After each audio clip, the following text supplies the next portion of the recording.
This is the Valley Today. Fargo voters say yes to Tim Mahoney for another term as mayor. He won re-election with 40% of the votes in Tuesday's election. Arlette Preston was second with 20% of the vote. Shannon Rowers-Jones had 15%. Four other candidates were also vying for the mayor's job. An influx of voters within the last hour of the polls being open delayed results in Cass County until after 10:30 last night. Mahoney was there, and he says a laundry list of items are next on his things to tackle. He is focusing on making Fargo more friendly to the arts and making old homes new again. Two major items that we have to take care of is the budget, which we'll do, but the other exciting things is the Performing Arts Center. I would like us to get rolling on that, see what we can do with the Civic Center, and then we also have to address the Fargo Dome. So those are type of things that we have to look in the public, that we have to get public input, and let's see what we can do in those areas. Fargo City Commissioner Dave Pepcorn won re-election, and newcomer Denise Kolpak won the other open seat. Mahoney says he's excited to welcome a new face to that group. It's always nice to have a new commissioner and try to see what you can do to help bring them into the job and help them understand what we do as the City of Fargo. A lot of things do move kind of quickly, and I think our new candidate will do well in that position. Mahoney has served as the City of Fargo's mayor since 2015. Before that, he served 10 years as a city commission. Now, we'll get you more election results in just a few minutes, but first we want to check in with meteorologist Lisa Green this morning on what to expect as we're waking up on this Wednesday morning. Good morning, Lisa. Good morning. We've got some better weather if you want some quiet, if you want to be able to breathe easier and not be dealing with that muggy weather. Some big improvements in that regard. And we're watching showers moving to the east. For the most part, we're quieting down, but you can see just on the edge of this area of shower activity into Minnesota, we're seeing just a little bit of green on the radar in places like Wadena County and down toward Elbow Lake. You might just be getting a couple of sprinkles there, but certainly some cloud cover. And then there's this area where we've had a little bit of shower activity popping up. There may be a chance for a rumble of thunder here as we warm things up this afternoon along this line, but it won't be severe. We'll just have to watch out for one or two isolated showers to thunder showers. So Fargo's right on the edge of that area of cloud cover. So as we're looking to the east, northeast, you can see we've got that sunshine peeking through, but there's also some clouds there too. So eventually that will depart, but we're starting off with a little bit of that. 60 degrees in Fargo. It's 57 in Grand Forks. Jamestown checking in at 54 degrees. It's 64 rather in Fergus Falls, and Devils Lake's at 57.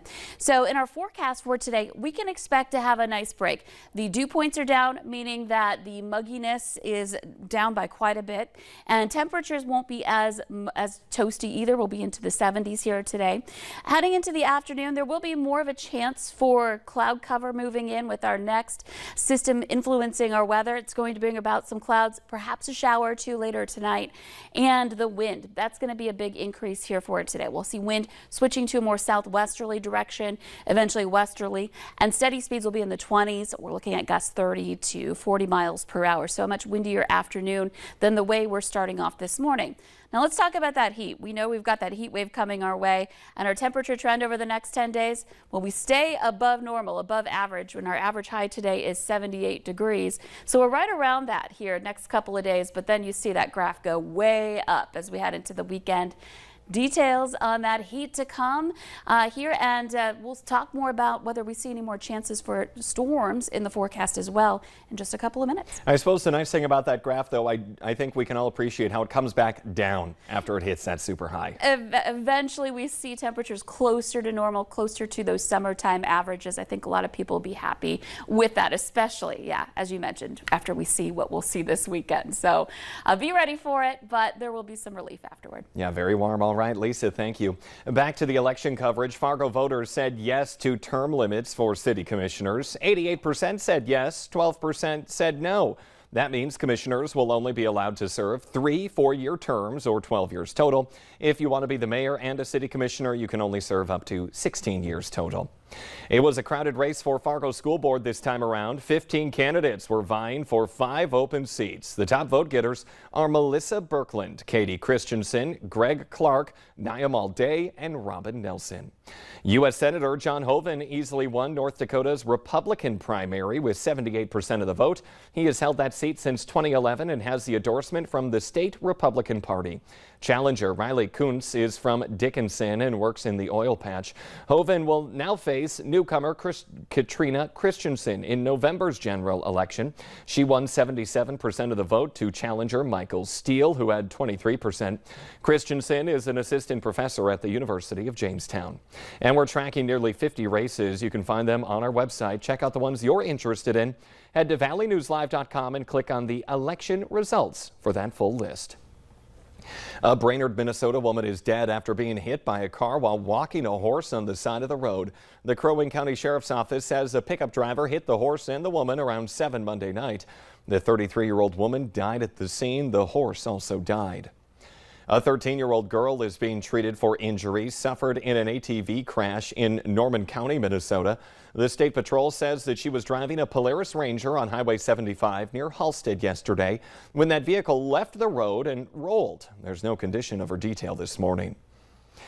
A West Coast murder suspect is in the Cass County Jail this morning after being arrested in Horace. Police say 25-year-old Kyra Cornerly Burton has a warrant out for his arrest out of Kern County, California. They took him into custody yesterday afternoon. He will be in Fargo while waiting extradition. A Fergus Falls man is in jail accused of threatening a mass shooting. Court records say police were tipped off last Friday about 32-year-old Daniel Jennings threatening a mass shooting through an online video game. When authorities raided his home, they found several guns and a hit list with people's names and addresses. Jennings is facing multiple felony charges, including terroristic threats and being a felon in possession of a firearm. He was previously convicted of burglary. People in some parts of the valley are still cleaning up after rough weather moved through the other day. In Valley City, a lightning strike blew out that concrete curb you just saw. It happened yesterday morning. It also split a pine tree at one family's home. Today, the Federal Reserve could announce its biggest interest rate hike since 1994. The U.S. Central Bank is using rate increases in hopes of taming nearly 4-decade-high inflation. If the Fed raises target rates by as much as 0.75 percentage points, the move would put even more pressure on Americans who rely on credit cards and take out home and car loans. After today's expected hike, the Fed will likely forecast additional ones through the end of the year. With our recent muggy and wet weather, be on the lookout for even more mosquitoes now in the coming days. The Valley Today's JC Dodd joins us live with how you can protect yourself from those pests. Good morning, JC. Good morning, Jordan. I'm here at Orchard Glen Park and just south of the metro, and it's a beautiful morning, a beautiful sunrise. Waking up to a lot of sounds of nature, but also after yesterday's rain, the sound of buzzing. There are mosquitoes out here. Mosquitoes are out after that hot, humid weather we had yesterday and the rain, of course. Mosquitoes are everywhere. And Jordan, the time you're most likely to see mosquitoes typically is at dusk and dawn. So what I'm doing right now, standing outside at dawn with a beautiful sunrise, this is when you're going to see a lot of mosquitoes flying around, buzzing around. That's when you're at risk of walking away with more than just mosquito bites on a beautiful nature trail. You want to get out and enjoy the weather, but you want to protect yourself. You want to wear long clothing, socks, higher socks, not just ankle socks, and lighter clothing too can help keep those mosquitoes away from you, along with wearing a bug repellent. You want to have ingredients like DEET in it to keep those mosquitoes off of you from biting you. And we have told you West Nile virus it can happen here in North Dakota and Minnesota. In fact, last year, 30 people were infected with West Nile virus. 14 of those were hospitalized, and Jordan, one of them died. So it's a very serious disease that can be transmitted with just a simple mosquito bite. So if you're heading out to enjoy the beautiful weather we have before it gets too hot later this week, cover up and protect yourself from those mosquitoes. Yeah, something to take very seriously out there. It can lead to illness. JC Dodd reporting live this morning. Thank you. Still to come this Wednesday morning, high heat, high humidity, and your pets. We're helping you keep them safe from summer weather extremes. And speaking of summer weather extremes, we have some coming up. Lisa Green will let us know when we could see some triple-digit temperatures.